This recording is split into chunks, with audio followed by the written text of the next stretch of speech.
अजीजा ने मन आपको आपके भाई आदिल राजा का सलाम पहुंचे। मैं आपको खुश आमदीद कहता हूं। सोल्जर स्पीक्स ब्रेकिंग न्यूज के ऊपर आज इस वक्त बरतानिया में और वेस्टर्न हेमिस्फेयर में 22 मार्च है और पाकिस्तान और हिंदुस्तान में इस वक्त 23 मार्च 2026 है।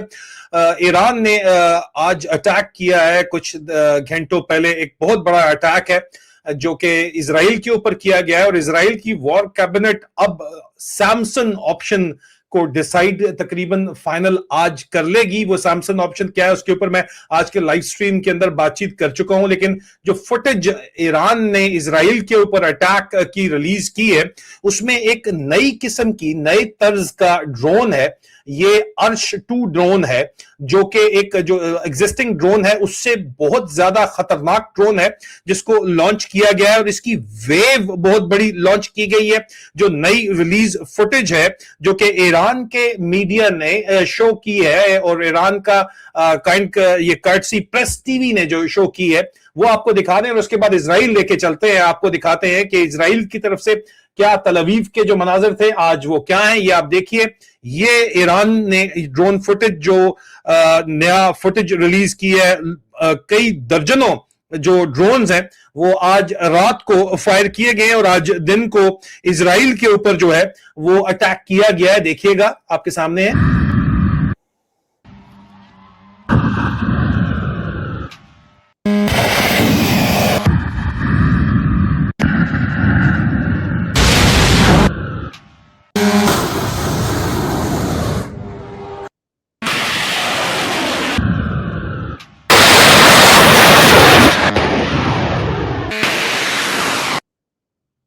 इस दौरान इसराइल की तरफ से जो हमें फुटेज रिसीव हो रही है तल अवीव के दौरान, जिस वक्त ये यहां से इस वक्त आप ड्रोन्स देख रहे हैं, दूसरी तरफ आप देखिए ये आपने देखा ये तल अवीव में सायरन्स की आवाजें सुनी जा सकती हैं।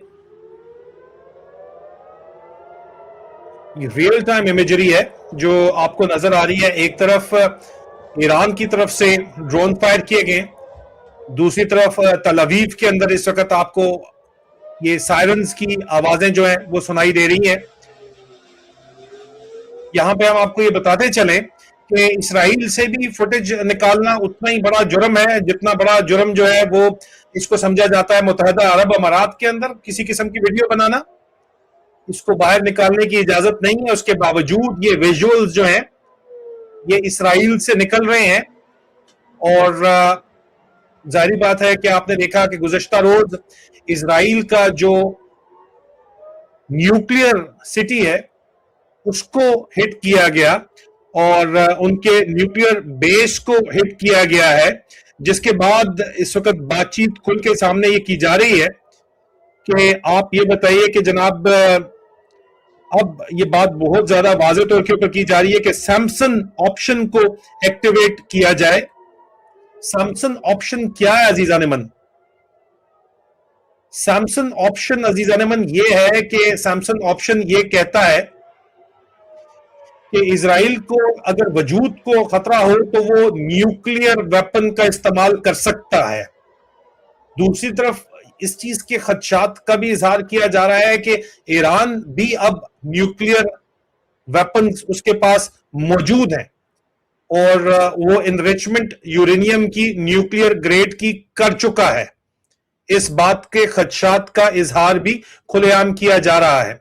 अब ये तो खैर आपको इस वक्त जो सीन्स नजर आ रहे हैं वो आपके सामने है, लेकिन इसके बाद हमारे पास मजीद भी यहाँ पे जो इमेजरी सामने आई है उसमें पता ये चल रहा है कि ये आप सीन्स देख लीजिएगा कि तल अवीव की हाईवेज को हिट किया है ईरानी इस नई वेव ने, ड्रोन्स ने। ये आप देख लीजिए, ये तल अवीव की वो सड़कें हैं जिनको हिट किया गया है, इजराइल की सड़कों को हिट किया गया है और ये इस वक्त इमेजरी जो है वो वहां से सामने आ रही है।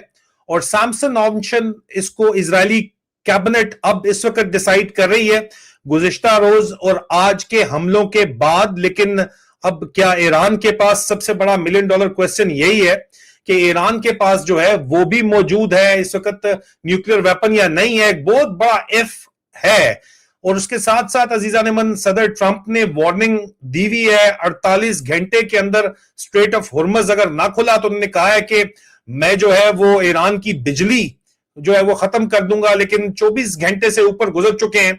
अगले 18 घंटे 12 घंटे के अंदर अंदर अगर अमेरिका हमला करता है और ईरान के ऊपर और ईरान की बिजली के इंफ्रास्ट्रक्चर के ऊपर हमला करता है, तो जाहिर बात है कि ईरान ने बड़ा क्लियरली कहा है कि हम फिर आपकी बिजली न सिर्फ बंद करेंगे बल्कि आपके इत्तेहादी जो गल्फ कंट्रीज के अंदर हैं उनकी पानी भी बंद कर देंगे, जिसकी वजह से बहुत बड़े नुकसान के खदशात सामने आ रहे हैं। और हमारे पास इस वक्त पाकिस्तान से भी इस बारे में जो खबरें आ रही हैं वो खबरें ये हैं कि अगर तो पाकिस्तान इस सूरत में कि न्यूक्लियर अटैक हो जाता है ईरान के ऊपर, तो एक आध बम से ज्यादा ये अटैक नहीं होगा। उसमें पाकिस्तान की जो स्ट्रेटजी है उसके बारे में मैं तफसीलात जमा कर रहा हूं। मैं कोशिश करूंगा कि इससे अगले वीलॉग के अंदर जो है वो स्ट्रेटजी आपके सामने, जो बंद दरवाजों के पीछे जो सौदा हो रहा है उसके बारे में मैं आपको बता सकूं। लेकिन अब तक जो हालात हैं उसके अंदर हर गुजरते लम्हे के साथ ये जंग एक न्यूक्लियर वॉर की तरफ बढ़ती हुई नजर आती है।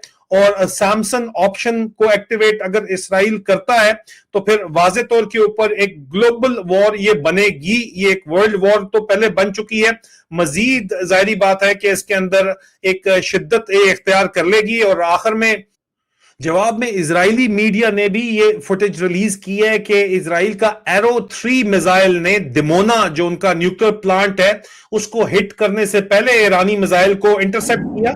ये फुटेज आप देख सकते हैं, ये एरो 3 मिसाइल है, इसकी फुटेज रिलीज की गई है और कहा यह गया है कि इस मिसाइल ने जाके जो है वो ईरान की मिसाइल जो दिमोना के ऊपर आ रहा था उसको इंटरसेप्ट कामयाबी के साथ किया। ये देख लीजिए,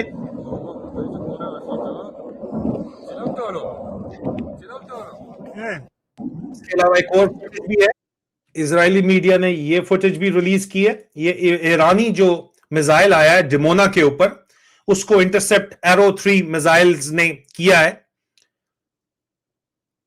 ये फुटेज नजर आ रही है यहां पे, और ये बहुत बड़ा एक्सप्लोजन हुआ है, जाहिर बात है, और बहुत ऊपर हुआ है ये एक्सप्लोजन।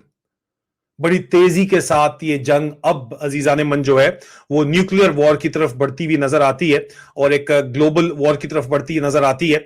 मकसद सिर्फ यहां पे रिपोर्टिंग करना है, इसके ऊपर कोई तज्जिया करना नहीं है। तज्जिया पाकिस्तान का जो किरदार है वो एक इंतहाई परेशान कुन किस्म की बातचीत इस वक्त जो है वो सामने देखने के अंदर आ रही है पाकिस्तान के किरदार से मुतल्लिक। उसके ऊपर मैं इससे अगली वीडियो के अंदर आपसे तफसीलात मैं शेयर करूंगा। अपना ख्याल रखिए, खुदा हाफिज।